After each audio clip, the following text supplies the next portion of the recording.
Oi, eu sou a Cris. Desde que eu me conheço por gente, eu adoro ouvir e contar histórias. Não à toa, eu sempre amei ler, virei atriz, dramaturga, jornalista, contadora de histórias e fofoqueira. Isso eu sempre fui, na verdade. Aliás, você tá sabendo da última? E mais uma coisa que eu adoro é trocar conhecimento. Então, se você chegou aqui para saber mais sobre contação de histórias, fica comigo pra gente trocar ideia. Então, gente, bora lá. Eu vou começar dizendo logo a real. Esse vídeo não vai te ensinar a contar história. Hã? Como assim esse vídeo não vai me ensinar a contar história? É verdade. Sabe por quê? Por dois motivos. Primeiro, porque você já é um contador de histórias. Somos todos. E segundo, que a gente só evolui como contador de histórias na prática e com muita prática. Mas eu tenho algumas técnicas, alguns truques que podem te ajudar no seu caminho de descobrir qual é o seu jeito de contar histórias. Eu vou compartilhar com você a técnica que eu desenvolvi, que eu chamo de 5 Cs da contação de histórias. E que pode servir para todo mundo que quer contar histórias, inclusive você.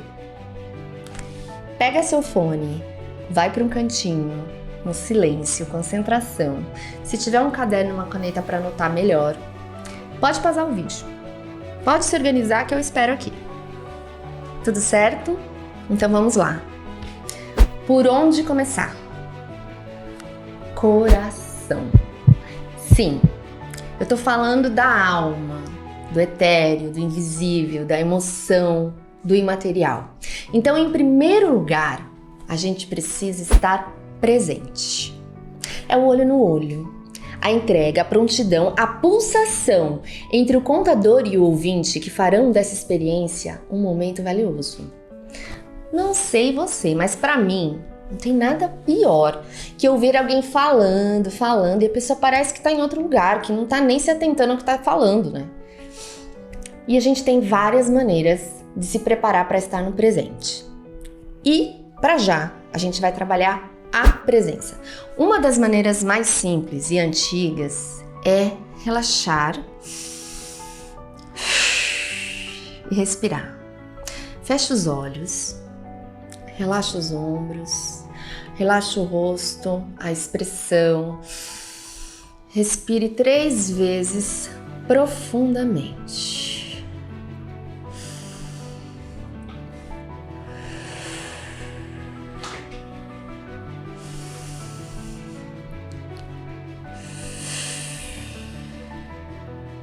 Agora, aqueça as mãos, esfregue bem e massageie seu rosto, pescoço, tira as tensões, vai.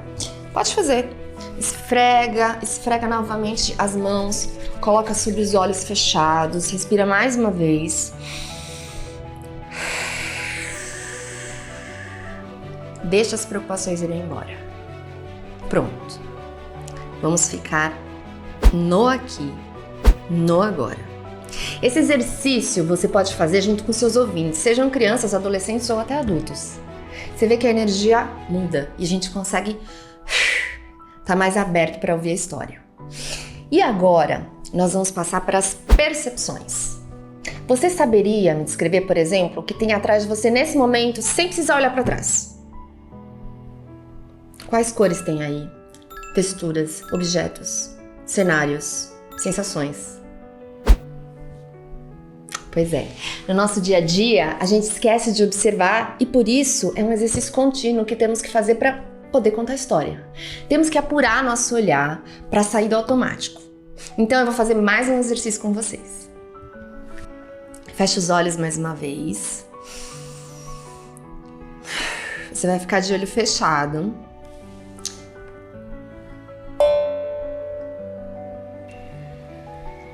Agora imagina que você está numa floresta.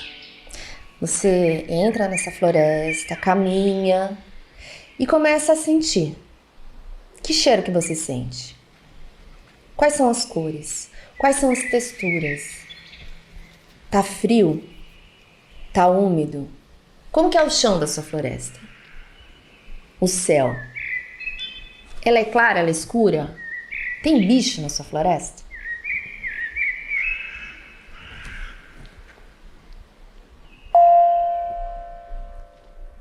Agora você vai abrir os olhos e depois de perceber essa floresta, você vai anotar como é a sua floresta.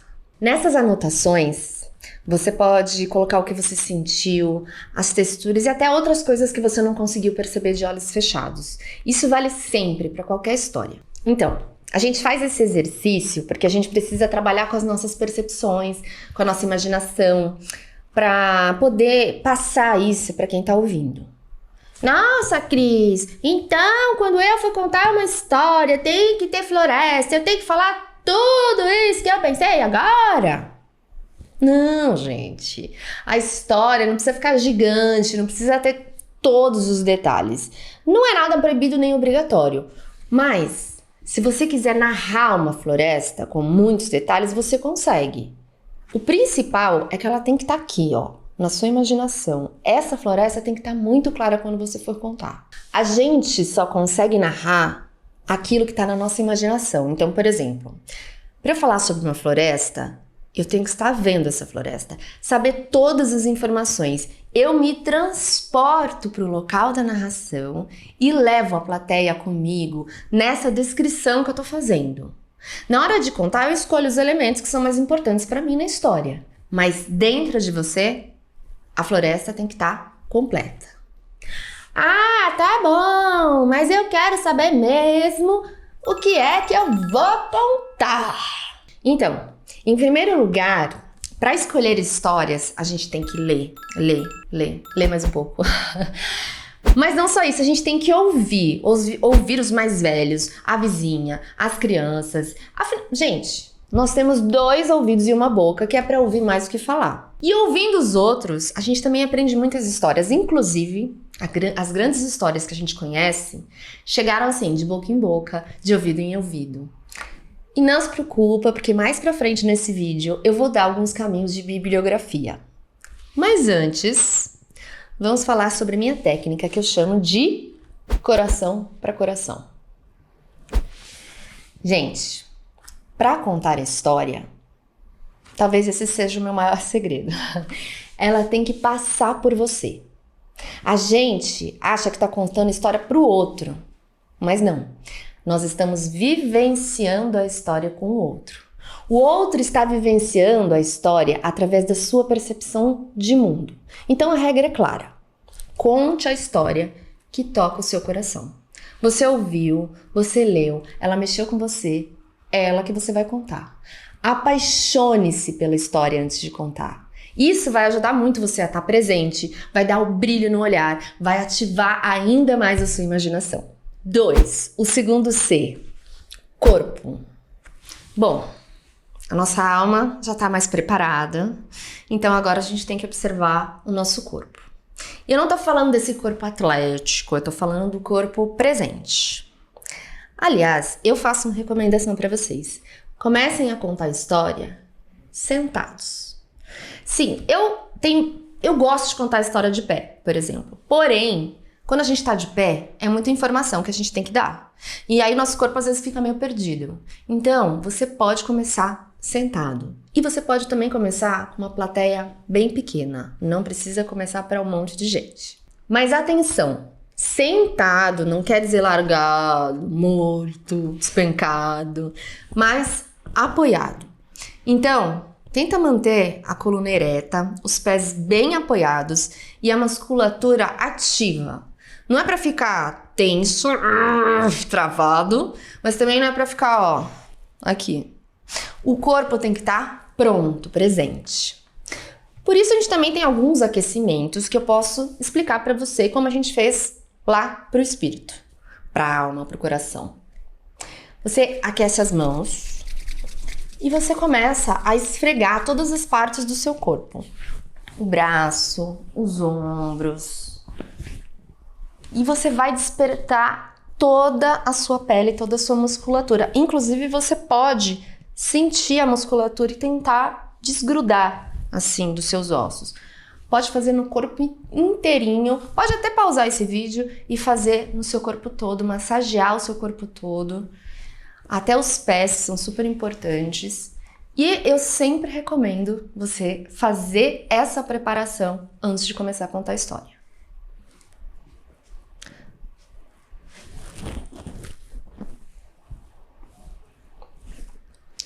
Agora que o seu corpo está presente, a gente tem que preparar o quê? Nossa boca. Existe uma infinidade de exercícios vocais para melhorar a articulação, a pronúncia, o volume. E cada contador vai entender a sua necessidade, pesquisar. Não é aqui o objetivo desse vídeo especificamente, mas eu vou mostrar alguns que eu considero o kit básico. Primeiro, a gente começa fazendo um movimento como se estivesse mastigando, mas de uma maneira bem exagerada. E você pode fazer com sons também.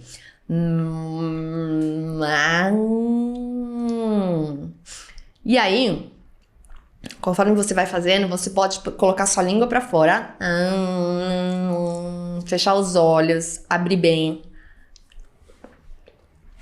Feito isso, você pode fazer aquela vibração, que pode ser tanto de língua quanto dos lábios.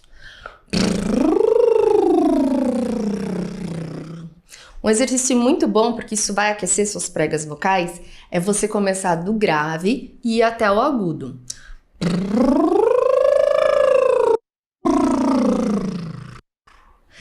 Esse movimento você pode fazer inclusive com a sua mão, que ajuda você a subir e a descer.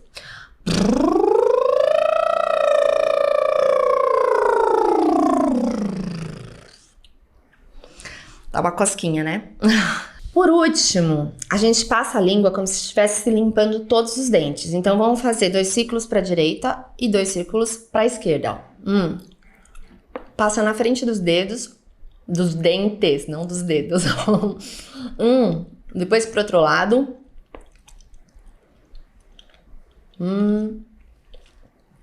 Engole a saliva. Exercício bônus. Você pode falar um trava-língua.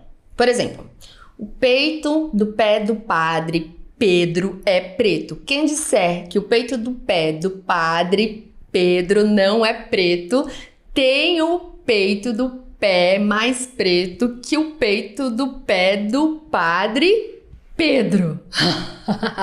Gente, pra mim também é difícil, mas é super bom, porque você faz várias articulações e isso também ajuda os seus lábios ficarem com uma articulação muito melhor e é ótimo. E agora que você já aqueceu a sua voz, você tem que se lembrar que o contador de história não é um locutor de rádio. Então, a sua voz tem que ficar a mais natural possível. Transmita da maneira clara, tenta respirar entre as frases e vai dar tudo certo. Parte 3, o terceiro C, consciência. Agora que a gente já tá com o coração, com o corpo preparado, a gente tem que trabalhar a nossa mente. A mente é o receptáculo das histórias, é lá que elas ficam guardadas, catalogadas e prontas para pular para nossa boca e ganhar vida. Mas para fazer essa catabulação, para armazenar, a gente precisa estudar a história que a gente quer contar. Assim, eu poderia ficar aqui falando sobre interpretação de texto, mas eu vou passar para vocês uma dica muito simples, que é você dividir a história em no mínimo 3 partes. Nossa, mas que partes são essas? Gente, vocês vão dar risada, mas é verdade. Começo, meio e fim. Ah, mas isso eu já sabia. Mas o que define cada uma dessas etapas? Isso que é o importante. Primeiro, que eu quero deixar claro que estamos falando assim de uma generalização. É claro que tem histórias que tem vários tipos de formatos, mas eu tô pensando assim numa estrutura mais popular, sabe? Uma estrutura mais clássica. Então vamos lá. O começo. No começo a gente é apresentado ao cotidiano. É uma introdução ao universo que estamos adentrando. Pode ser uma apresentação super simples ou uma apresentação complexa. E então, alguma coisa acontece que modifica esse universo. Vou dar um exemplo. Era uma vez uma garotinha que tinha que ajudar a sua avó que estava muito doente. A sua mãe preparou uma cesta repleta de comida e pediu para que ela levasse até a casa da sua avó, mas advertiu: não vá pela floresta, pois lá tem lobos perigosos. Ela foi caminhando pela estrada fora, eu vou bem sozinha, mas não seguiu os conselhos da mãe e foi pela floresta. Essa é a apresentação do cenário.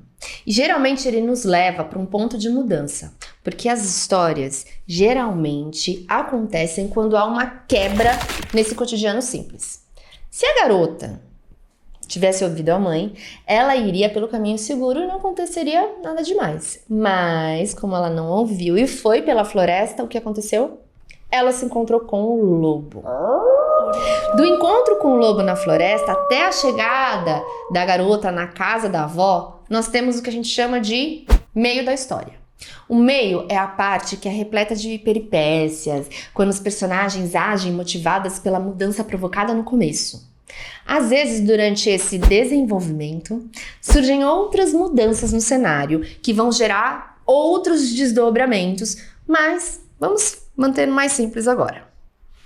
Seguindo a nossa história, quais são as ações que temos no meio? O lobo corre na frente, engana a vovó para entrar na casa. O lobo devora a avó. O lobo se disfarça para enganar e devorar a garota.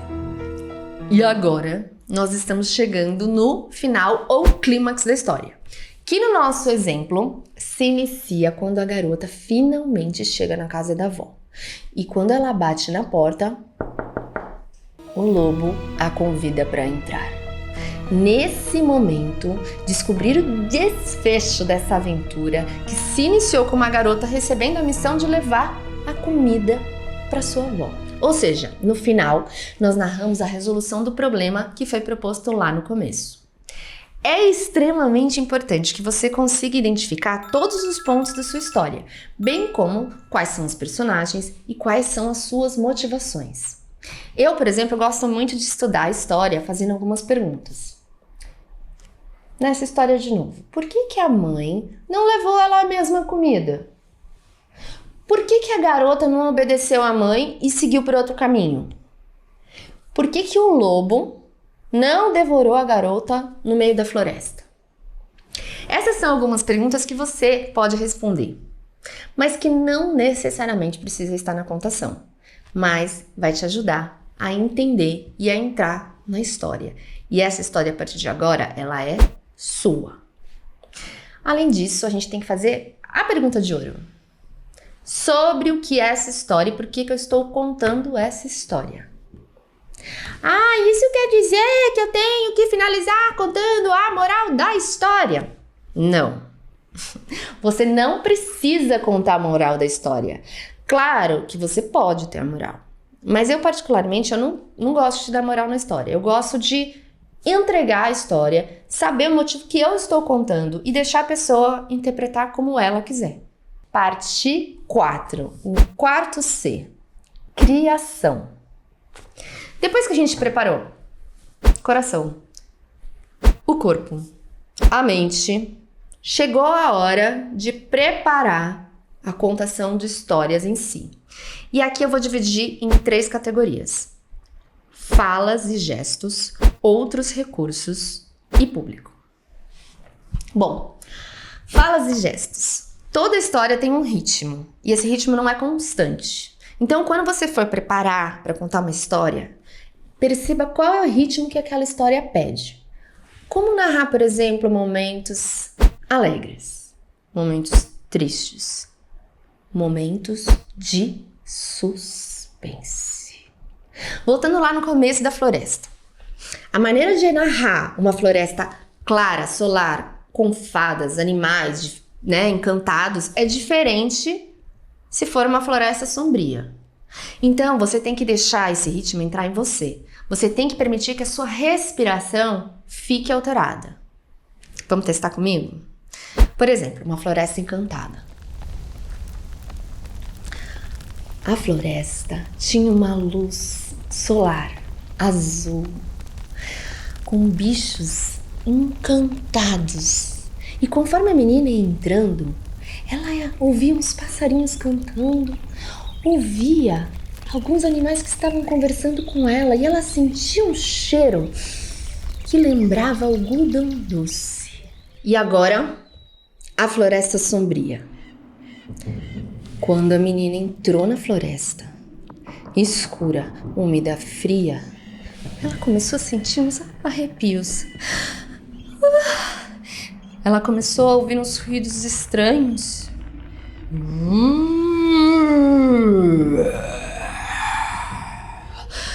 O vento frio batia e chacoalhava as folhas e ela também batia os ossos de frio. Ela já não sabia se ela estava com frio ou era com medo. E cada passo que ela dava, o medo aumentava.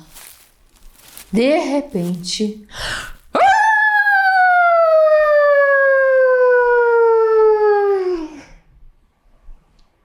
Perceberam a diferença? O mesmo vale para o gesto. O momento descontraído da história vai sugerir gestos diferentes, né? De um momento tenso. Não tenha medo das pausas, tanto na fala quanto no corpo. Em relação ao corpo, eu falo para vocês, menos é mais. É muito comum, especialmente se a gente está de pé, a gente ficar sambando de um lado para o outro e movendo as mãos por ansiedade. Por isso que eu tô recomendando que você comece sentada. E caso você escolha ficar em pé, não tenha medo de ficar parado. Só ande quando necessário. O seu primeiro e grande recurso é a fala, depois o corpo. Conte o que você tá vendo, o que sua imaginação tá trazendo e escolha exatamente o que mostrar. Vou te dar um exemplo. Era uma vez uma menina que tinha que levar uma cesta para sua avó. Quais gestos eu usei? Simplesmente a minha mão e a minha voz. Só que caso você queira fazer a menina caminhando e saltitando na sequência, na hora que ela canta, pela estrada fora eu vou bem sozinha, você pode usar apenas um recurso, por exemplo, o balançar dos braços. Você não precisa usar o seu corpo todo. É proibitivo? Não. Mas contar história menos é mais. E se você puder falar e depois mostrar, também pode ser interessante. Então eu posso dizer, ela foi e pegou uma maçã. E aí eu faço o gesto.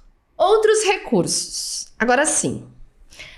Ah, mas eu quero contar usando objeto, eu quero contar usando boneco, eu quero contar usando tudo. Gente, pode usar objetos, pode usar o que você quiser.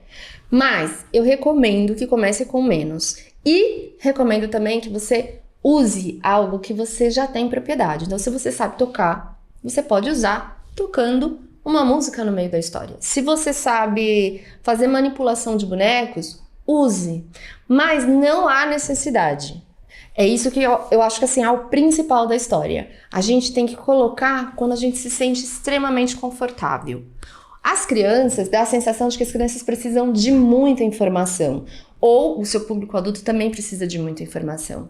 Mas basta você, o seu corpo e a sua presença, que isso vai fazer toda a diferença. Uma coisa que você também pode fazer é usar um adereço simples, como um chapéu, um lenço.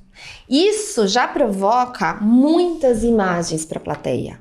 Então você pode usar o chapéu para falar como aquele personagem. É simples, é pequeno e faz muito efeito. Parte 5. C. Conexão. Finalmente, nós chegamos na parte mais importante da nossa preparação. O público. Lembra que a contação deve ser uma conversa franca entre o contador e a plateia.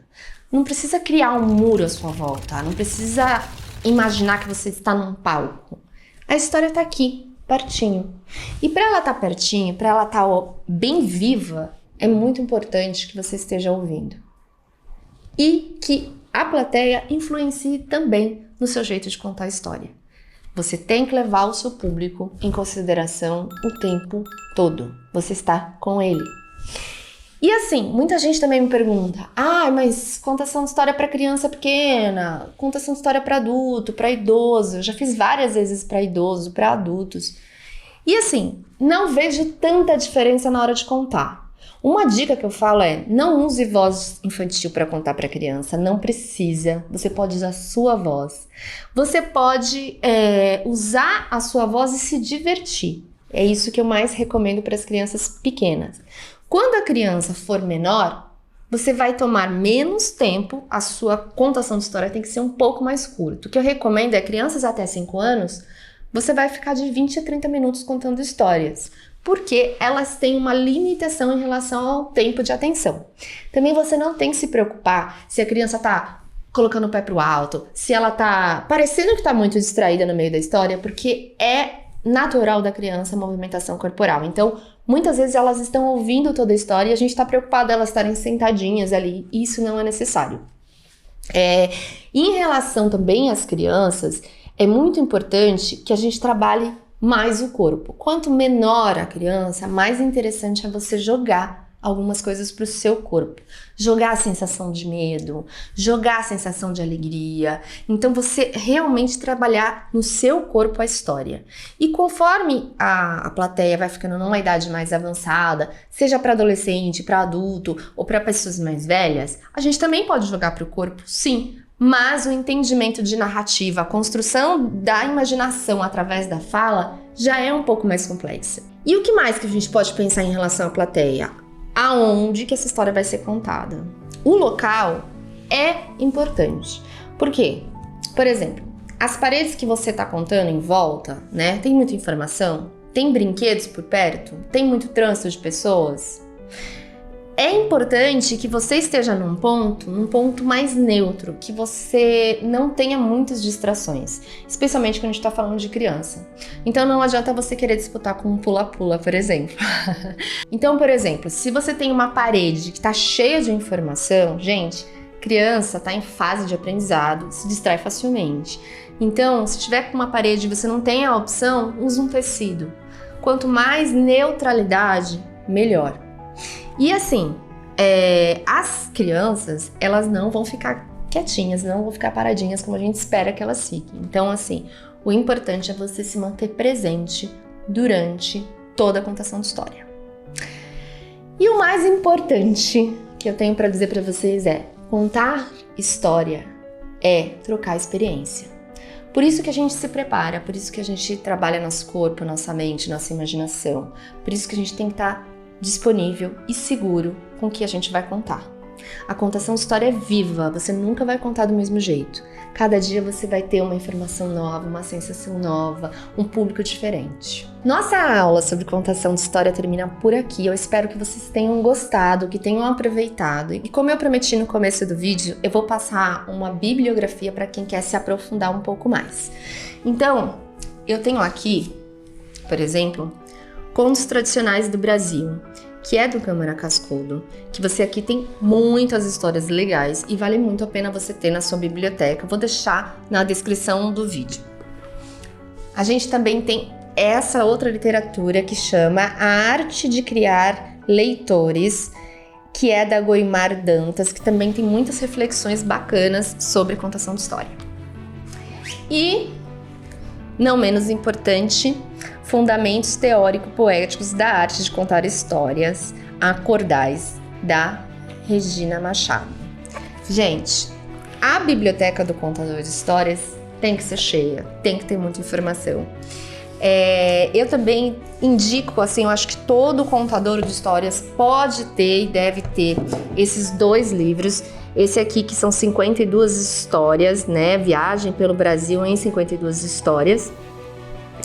Da Silvana Salerno, tem histórias muito bacanas pra gente explorar, e Armazém do Folclore, do Ricardo Azevedo, que também tem muitas histórias bacanas. Gente, eu vou deixar alguns livros aqui na descrição do vídeo, e esse projeto foi realizado graças ao edital PROAC Expresso Direto número 39/2021 da Secretaria de Cultura e Economia Criativa do Estado de São Paulo. E se você gostou, curte esse vídeo, faz os comentários aqui, pode fazer perguntas que eu respondo para vocês e se inscreva no canal. Um beijo e até a próxima!